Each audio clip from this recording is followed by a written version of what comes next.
Hello everyone, my name is Patricia and I'm from Charterhouse Singapore. I lead the sales and marketing, digital and technology team in Charterhouse, a leading executive search firm where I work on senior executive mandates at a C-suite level. Today, I'm very excited to welcome our viewers and our listeners to the first installment of Charterhouse SG Podcast, where we invite successful business leaders who are movers and shakers in their own fields to share success stories. I'm so pleased and privileged to introduce today's guest because I've been with him as his recruiter for most of his professional career. He has been integral in the digital transformation journey for many Singapore's largest banks. As a digital bank pioneer in ASEAN, he was responsible for many of the innovation in the consumer banking industry in Singapore, and he was the global head of Tomorrow Digital Group, UOB's Millennial Digital Bank. He led Tomorrow to win Global Finance's most innovative digital bank in Asia Pacific in 2019 and has led joint venture initiatives into fintech such as Avatech AI, View Private Limited to support the growth of Tomorrow. Today, he is the managing partner of All Digital Future, a digital transformation and business innovation consulting firm, and the author of #1 best-selling book in Amazon Singapore, Driving Digital Transformation. Ladies and gentlemen, let's welcome Dr. Khoo. Thank you, Patricia. It's a pleasure to be here, and thank you so much for your very generous introduction. And I'm looking forward to our conversation.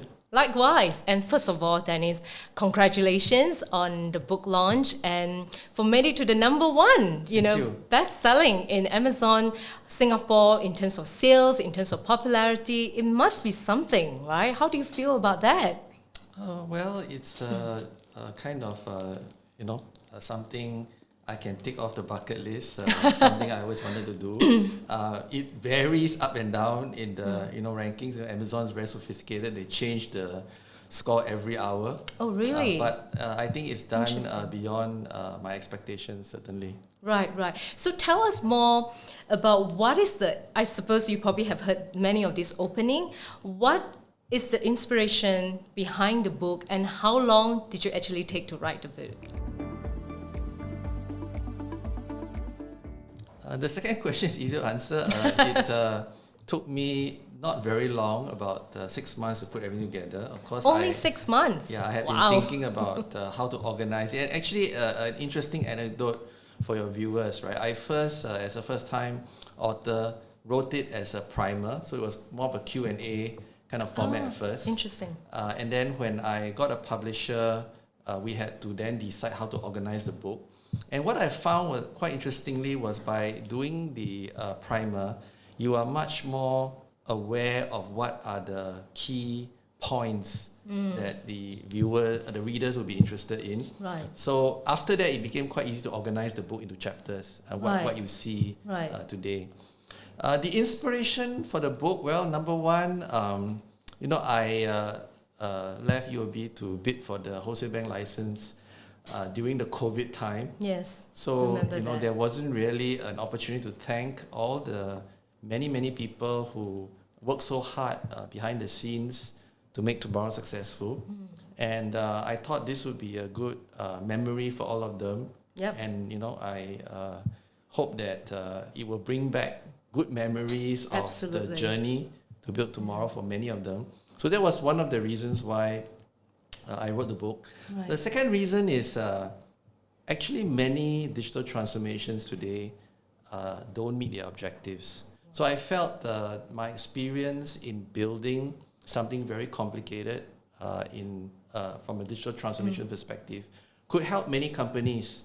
And therefore, I wrote the book and included a methodology in Chapter 5 that I believe can help many companies improve their probability of success when they are working on very complex digital transformations. Right.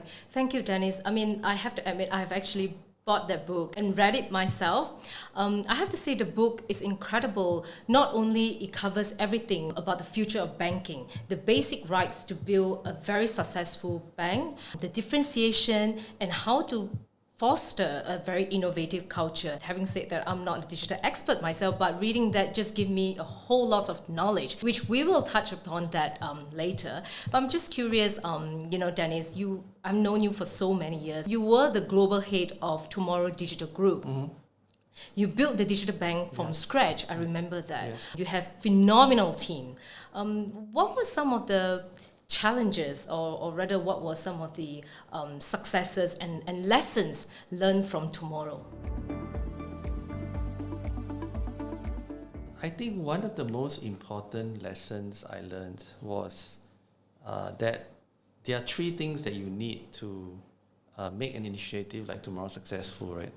And I kind of liken it to if you're commissioned to build a building, right? So if someone commissions you to build Singapore's best building, the first person you hire is probably an architect, right? And I think that's a common misnomer that most people have, in the sense that if the architect is actually the designer, yep, and the civil engineer is the really the process person, and the builder is really the tech person, most people focus on the builder. Yes, but absolutely. In designing and bringing a building to life, you first appoint the architect.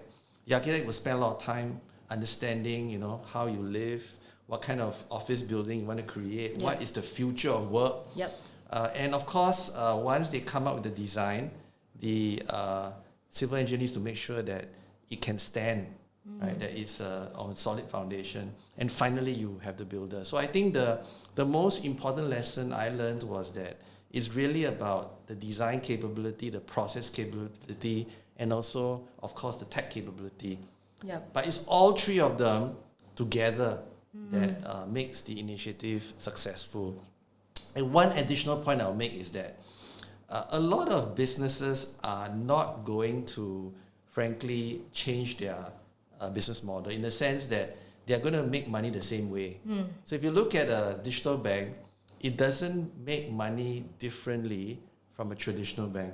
It makes money from fees. It makes money from the difference between the rate you charge for deposit and the rate you charge for loans. Yeah. Neither will many companies be focused on rapid technology, cases where innovation is coming out from pure raw science. Absolutely. And those businesses, what they most need is to improve experience at lower and lower costs on almost a continuous basis, because it's so competitive today. And I think this is the piece that most companies miss today. Because without understanding your process, without reinventing your process, without documenting your process, there is no way that anyone in technology can bring your initiative to life. Right. Let's talk a little bit more about design, Dennis. And I think before that, design has always been, to a lot of people at least, is about looking pretty, the look and feel. Yeah. But your book definitely highlighted that the design and processes outweighs, the technology, the importance of technology. Are you able to elaborate more of that? Certainly. So, as you rightly mentioned, design really came from fashion, right? It really came from areas where the aesthetics were very important, right? But today, there's a whole realm of business design. And business design focuses on how do you put products, services, and the business model together to compete in a world that is basically drastically different from the past, a world where people communicate differently, they shop differently. In the case of banking, the appropriate experience is obviously simplicity, because banking itself doesn't deliver the benefits, it's a means to an end. So if I gave the team just a mantra to design something simple, it would be difficult for them to bring that to realization. So design then is partly about understanding the customer and understanding the insight. And one of the things we discovered that made the Tomorrow by UOB very different was really the insight that a menu actually is a designer's way to force you to navigate the way the designer wanted you to. So in Tomorrow, we did exactly that. We removed a lot of the first level menus. A lot of the first level menus became icons. Right. And because we stripped out a lot of the first level menus, the resulting experience was very much simpler than any other banking app out there. Yeah, I'm going to talk about that many other banking out there. Myself is a consumer for a couple of banks out there. And I want to talk about something you also mentioned in your book is the OTP authentication. Yes. Yeah. Little did I realize that it is so, you actually hit a nail on the head on the book, is that when I try to log into an internet bank, having the SMS, having the OTP being a pop-up as an SMS pop-up actually makes the whole experience very different. And that to me is why I drawn to UOB banking application for that matter. So it's a great example, Patricia, of attention to detail.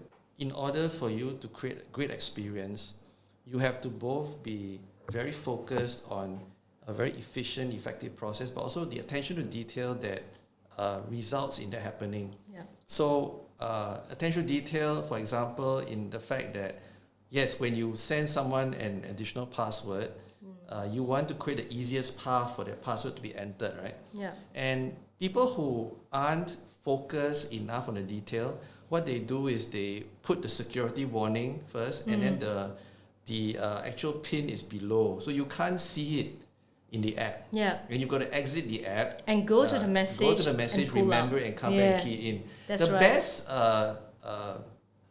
the best companies don't do it that way. In fact, the best companies go one step further.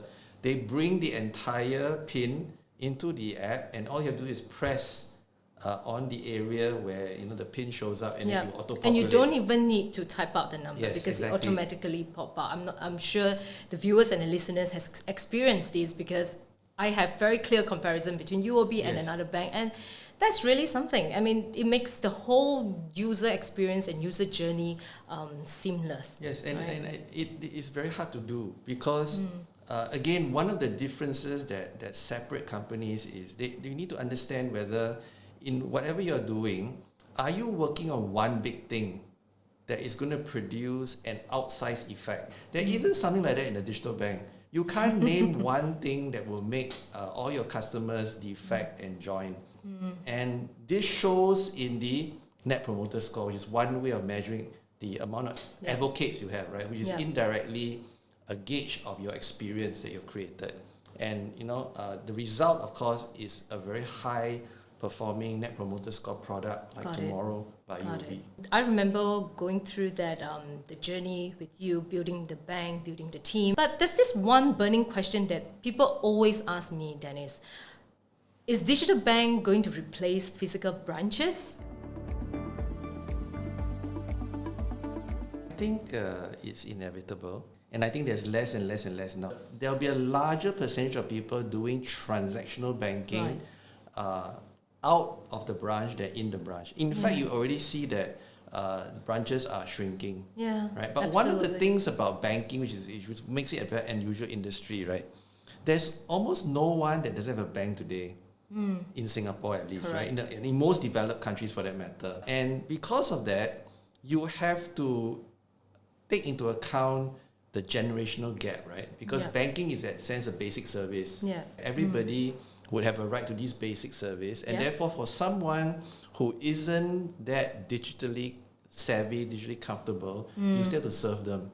And that's why all the channels that banks have ever created are mostly still here, right? So banking started a branch, and then Citi created the ATM, and then we had CDMs, and then we had call centers, and then we had internet banking, and then internet mobile banking, and now mobile app banking, and they're all here. Yeah. So I think in the next 15 years, one of the key changes that will happen is that at least in the transactional part of consumer banking and probably a small and medium-sized business banking, it will actually go back to a mono channel, just like the days of the branch, right? And that mono channel is going to be the smartphone.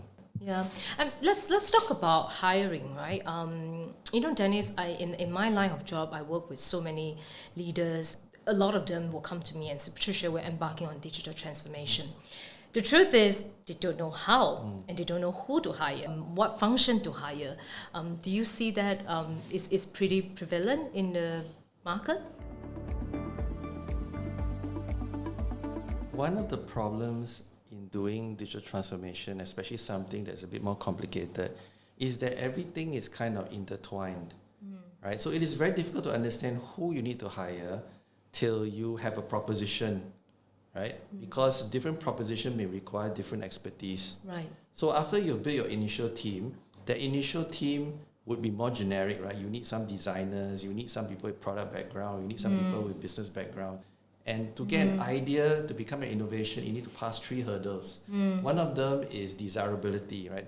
Does the customer desire it? Does he want to pay for it? And if he wants to pay for it, it means it's a service that's very useful, it's a product that's very useful to him. You also look at a core competence gap, because the core competence gap between what you have and what you want to do is very large. Then there's the likelihood of failure is also much higher. And you have to think of how you're going to manage that.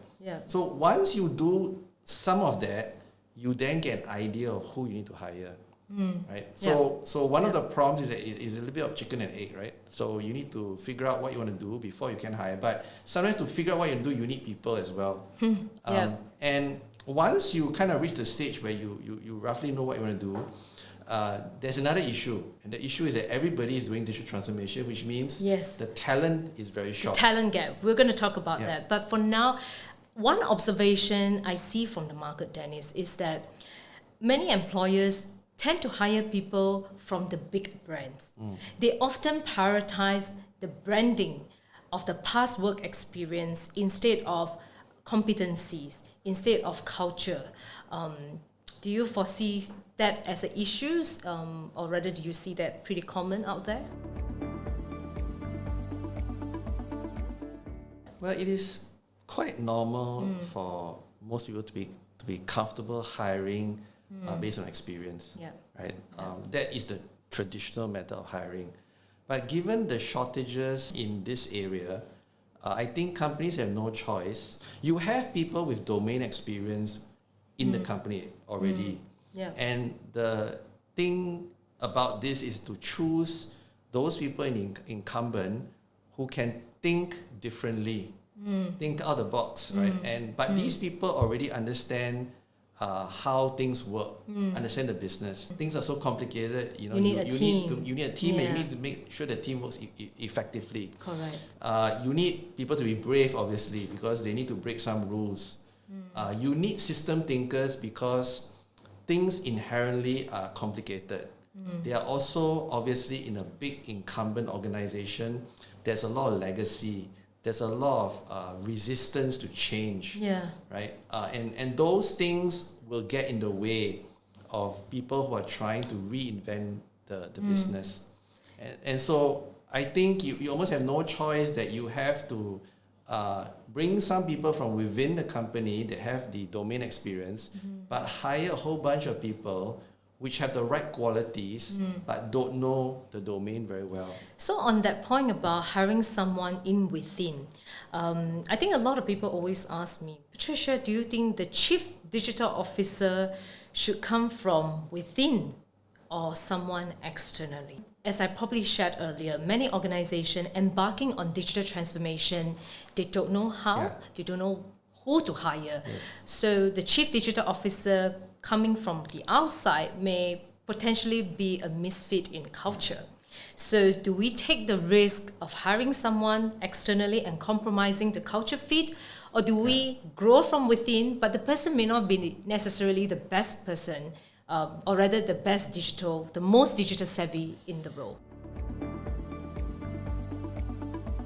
It's a great question. I think number one, if you are operating from an incumbent perspective, right, it's not a startup. Given my earlier comment that the majority of companies are not going to change their business model, right? They need to improve experience at lower and lower costs.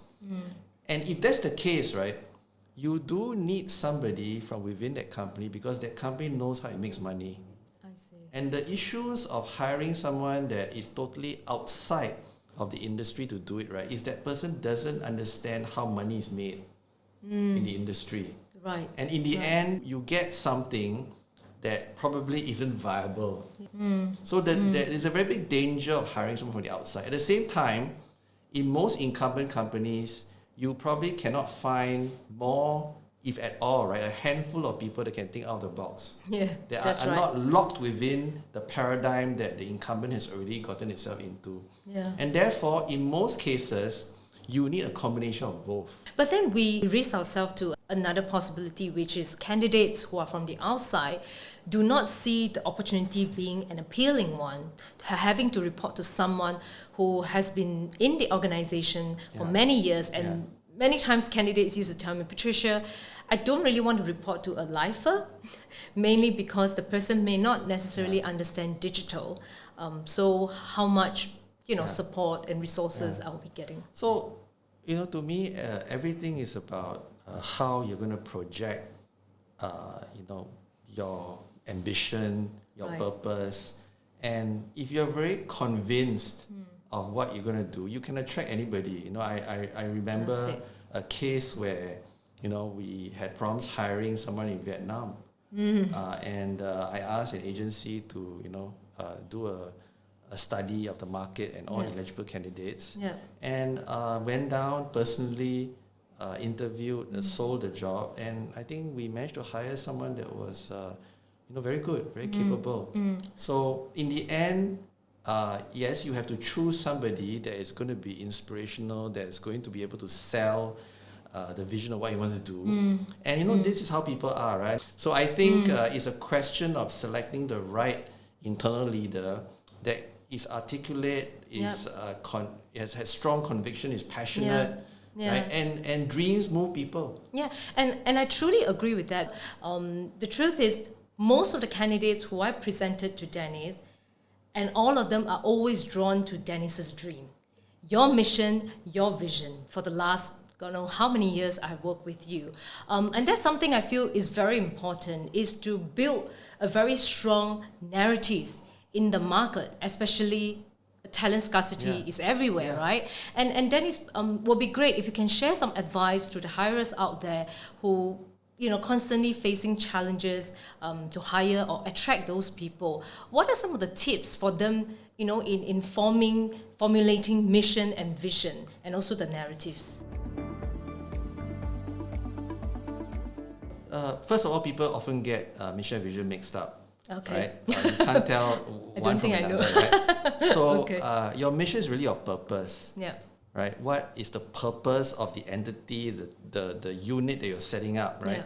And that purpose cannot just be about money, because fundamentally, this is how mankind is, right? We are attracted by loftier goals. So it's got about how you're going to change industry for the better, how you're going to make lives better, and that's your purpose, right? And your vision is basically your ambition, right? If you did your purpose really, really well, who would you be?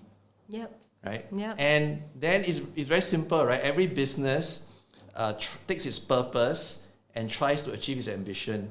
And in doing that, you do four things, right? One is you dictate the values and the behaviors that are important.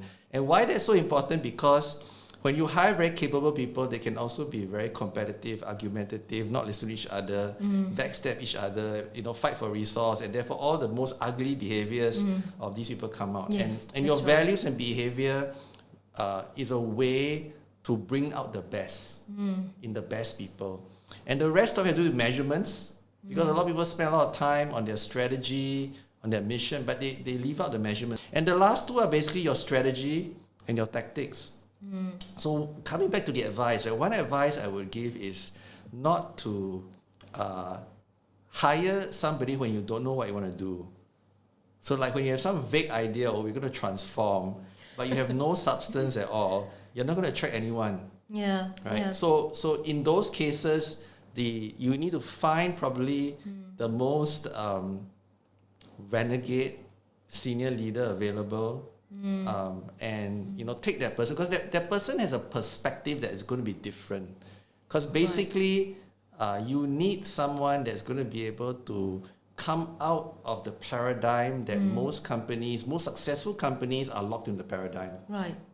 Absolutely. And you need to choose someone that can see beyond that box and ask that person to lead the initial thinking into what can be done.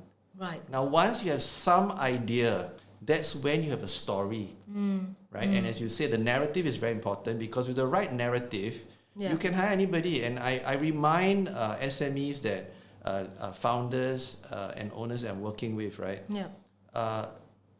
Jeff Bezos once was a two-man shop, right? And how did he become so big? He had a narrative, he had a vision of what he wanted to do, and he sold that vision, and he hired great people. Yeah. So it can be done. Yeah. But if your narrative is very poor, then you can't attract anybody. Yeah, which is something that, Dennis, I find it pretty common, that a lot of organizations do not know where to start and how to put together a very appealing narratives. And many times it's a shame that candidates do not find the role, or rather the vision or the mission for that matter. They actually choose to withdraw that aspect, which is why I truly believe that the right leader should firstly think about, like what you say, the mission, the vision, the purpose, and I believe you can attract anyone, right? Yeah, it's true. It's true.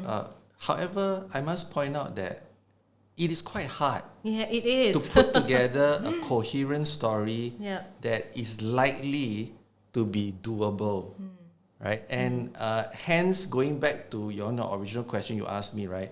Why did I write the book? I felt that I could make a big contribution by putting out there a methodology that I think could make it easier for many people who want to come up with a narrative. Yes. Right? And following the methodology that I've articulated makes it a lot easier, because it allows you to understand what are all the moving parts. What are the things you need to deal with?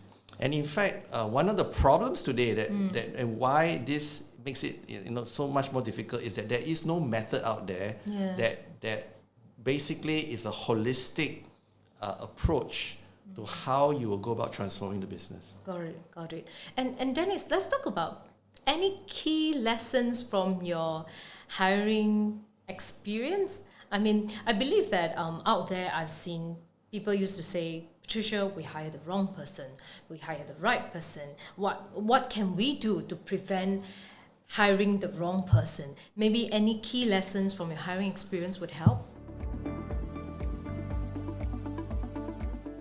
I think you have to take a very robust approach, because getting it wrong, especially in very senior roles, is something quite disastrous, because it distracts the management, it destroys teamwork, so it's very, very problematic. Yeah. So I would advocate a robust approach, meaning, number one, and this would surprise you, right?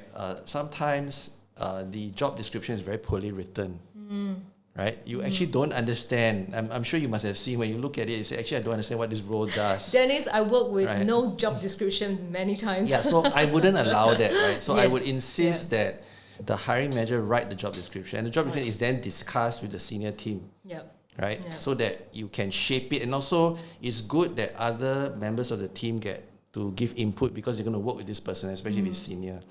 So once you have the job description, then you, of course, need to begin to field the candidates, right? And after you have some names, I think certain assessments that can help you understand certain things that cannot be detected during an interview. I think those are quite important, like the behaviors, right? What are the behaviors that this person is very comfortable with? What are the behaviors that he's not comfortable with? And the behaviors they're not comfortable with, are they going to jeopardize the job that he needs to do, right? This will give you some perspective that doesn't come easily with interviews. And then, of course, reference checks. My working experience with yourself has been, you adopted, or rather you highly regard Harrison assessment tests, where you actually delve into behavioral and the traits that we may not necessarily be able to access during the interview. So I'm going to play this devil's advocate here, Dennis. We are in a talent shortage market these days. Do you think this long drawn, like you say, getting more people in a room to meet, and a Harrison assessment, which can be very intimidating to senior hires. Yeah. Do you think this is still necessary in hiring your leadership?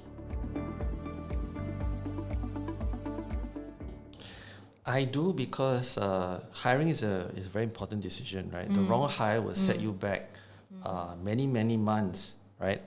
And derail what you're going to do and destroy teamwork, frankly. Right.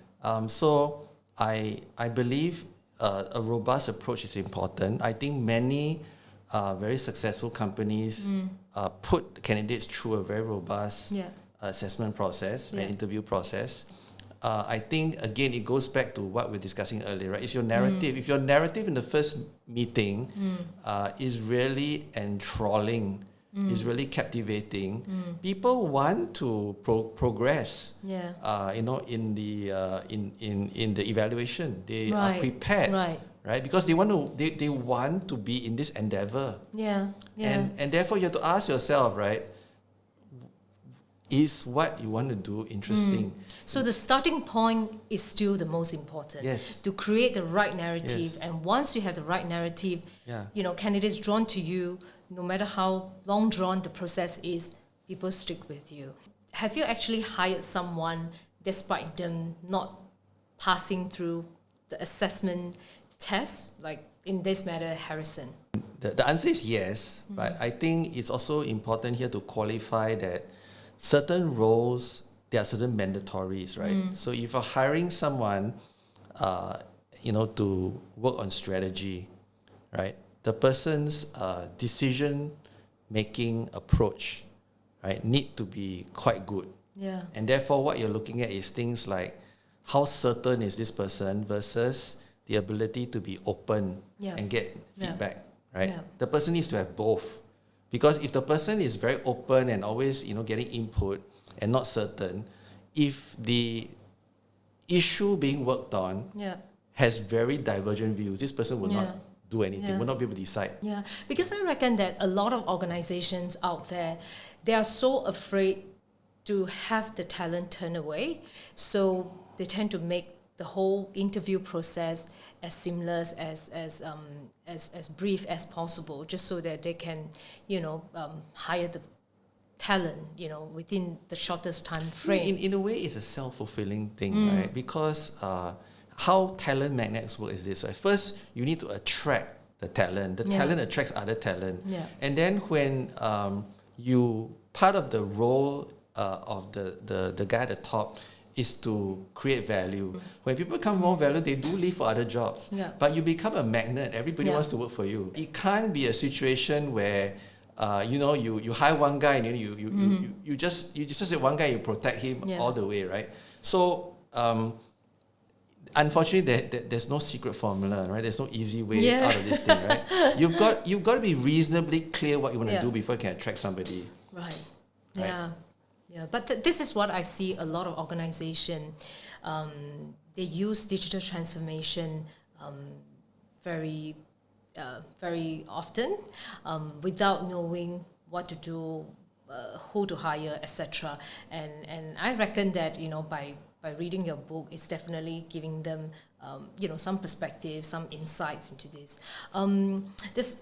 Dennis, the truth is, I wish I had more time with you today. But to draw this to a close, let's talk about your coaching business and the All Digital Future Playbook. The TAP touches on business, touches on customers and capabilities and people leadership. I'm keen to find out more about the people leadership element, especially in organizational structure. A lot of CDO and even HR leader ask me, what is the best structure? Do we hire the head of products or do we hire the head of design? And in the ideal world.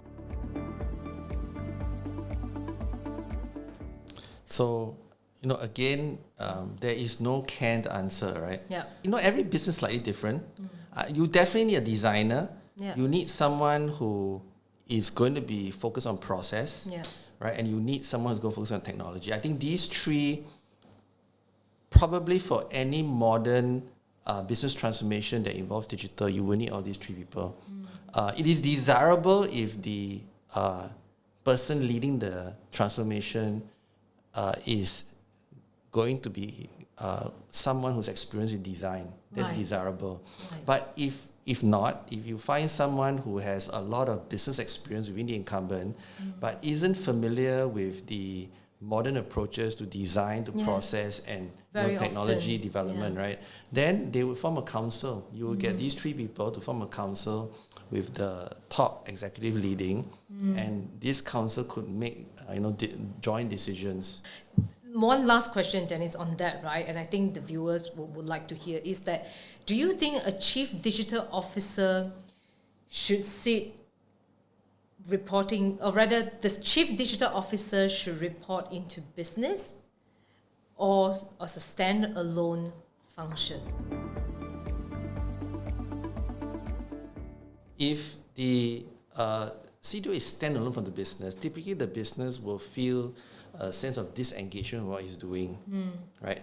Of course, the other question to ask is this CEO from outside with no relevant business experience within this industry? That makes it even more difficult. Right. If this CDO was the ex-head of the business, then he has business credentials, right? Then it makes it easier. Yeah. So again, this isn't the right starting point. It's really about, okay, what do you want to do and what are the ingredients for success, right? So for example, in the case of a channel kind of activity, right? If you're building a new channel, it could be more segregated from the business because the investments you need to make may not show returns, right? For quite a few years, right? And there will always be this conflict, right? Between the existing business and new business. So that's one reason to split up. But if you split out, one of the disadvantages is, does the person running it understand business? And understand business from the context of this industry. Because every industry may make money in a slightly different way. And if the answer is yes, then you have another problem where then how is this going to work? Because you need it to be desirable, right? Customer proposition must be strong. You need it to be viable, which means the business model must be strong. You must be able to make money. And you need to be feasible, which means your chance of pulling this to success is going to be very high. So looking at these 3 criteria, understanding who needs to be in the job, how do we need to structure it, probably makes a lot more sense than, to me, looking at it from a functional organization perspective.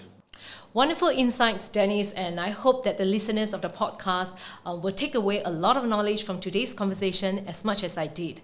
Lastly, where can people find you on social media and purchase your book? Well, the book is currently on sale at Amazon, so that's the best place to buy if you want a hard copy. That's right. For those who want digital copies available in off Amazon in the US. Right. And those who want hard copies internationally, they have to get it from my website, which is alldigitalfuture.com/bookstore. So that's how they can get hold of the books. Awesome. I will get a signature personally from you later. It was a pleasure to have you, Dennis. Looking forward to more exciting projects from you. Dr. Dennis Khoo, everyone, and follow us on Charterhouse social media and follow us for more content and future episodes of our podcast. Thank you. Thank you, Patricia. It's a pleasure to be here.